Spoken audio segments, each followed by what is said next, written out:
In the early 1970s, exploitation producer Harry Novak and director Bethel Buckalew made a series of country-fried sexploitation romps.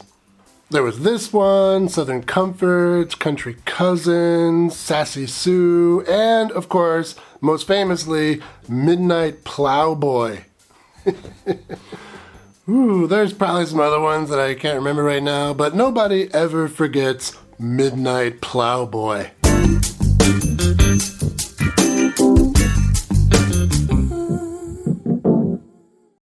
Welcome to Exploitation Reviews, and me, Rob, and today I'm taking a look at Pig Keeper's Daughter from 1972. These country comedies that Bethel Buckalew made are all pretty similar. We've got some country yokels who are silly in that country yokel kind of way, and we've got some drop-dead gorgeous women who take their clothes off. So they're pretty fun. This one stands out by being, I think, maybe the only one of the group that does not have the actor John Toll in it, which is a little bit disappointing because he did do silly country yokel pretty well. But what it lacks in John Toll, this movie more than makes up for by its choice of Southern belles. I don't want to be too overly specific, but let's just say that these gals are all special in that Russ Meyer kind of way. Will you just look at these breasts? So let's check them out. Let's check it out. Let's check the film out. We open on some very lo-fi credits, but at least the theme song is great and the smiling pigs are pretty cute. Daughter, the pig keeper's daughter, talk about a gal with a down-home charm. We're talking about the pig keeper's daughter.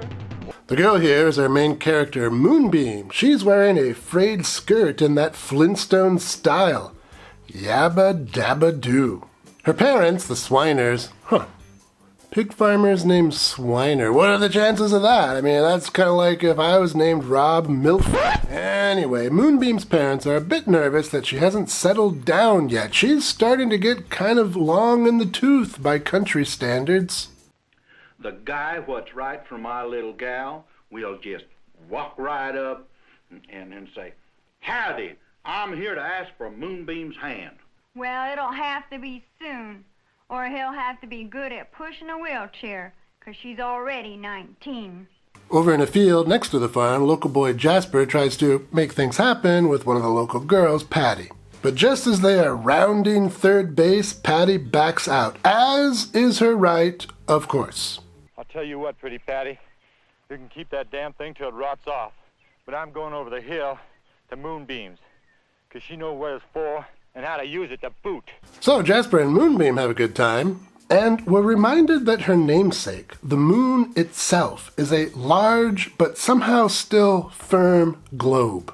At least that's what I'm reminded of. Patty climbs a nearby roof and enjoys the show, and she makes sure that the little man in the boat is not on dry land.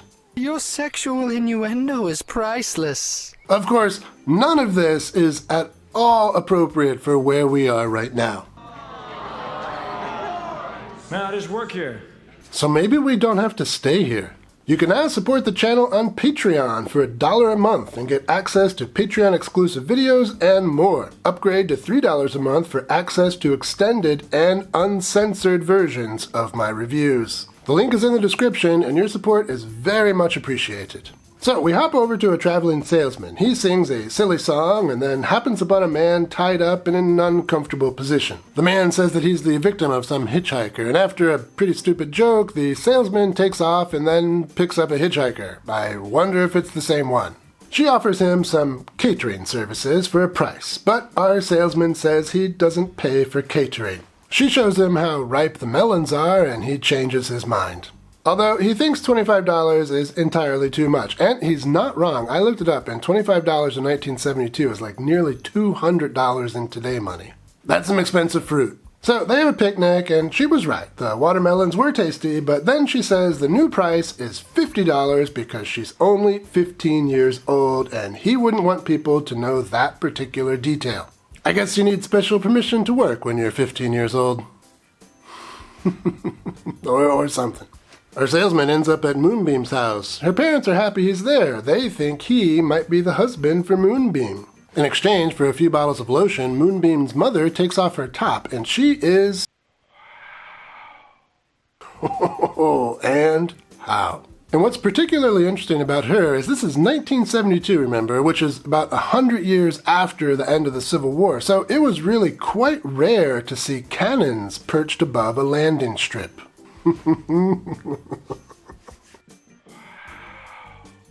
And how. Anyway, while the salesman is plying his wares, Jasper and Patty have a roll in the hay in the barn.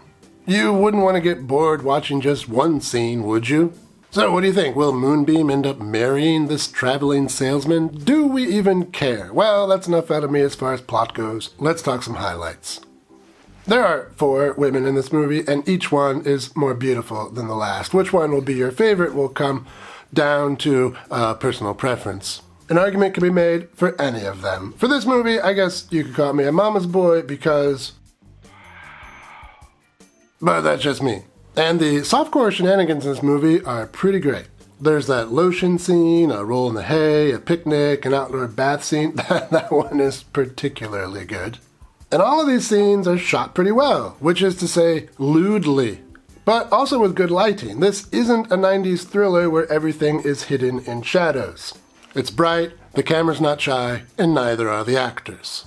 Beyond the ladies, which is really the only real reason to watch this movie, it's pretty funny. Obviously, this isn't highbrow humor. It's the kind of humor you would expect from a movie called Pig Keeper's Daughter.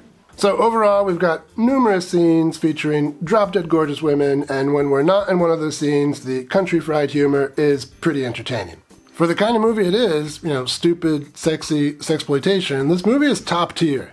But I wouldn't say the movie is perfect. Like a sexy swine, shepherd, swindling, and unscrupulous salesman, this film has some shortcomings. Well, I don't really have too much to complain about here, considering what kind of movie this is. I guess it would have benefited maybe from John Toll. I mean, he is pretty funny. So it's kind of weird he's in all the other ones and not in this one, but that's not really a complaint. He is in all the other ones, so if you want to see John Toll, just watch one of those. Overall, this is a dumb movie with bad acting and stupid jokes, and none of that matters because that stuff is only about 20% of the movie. The other 80% of the movie is...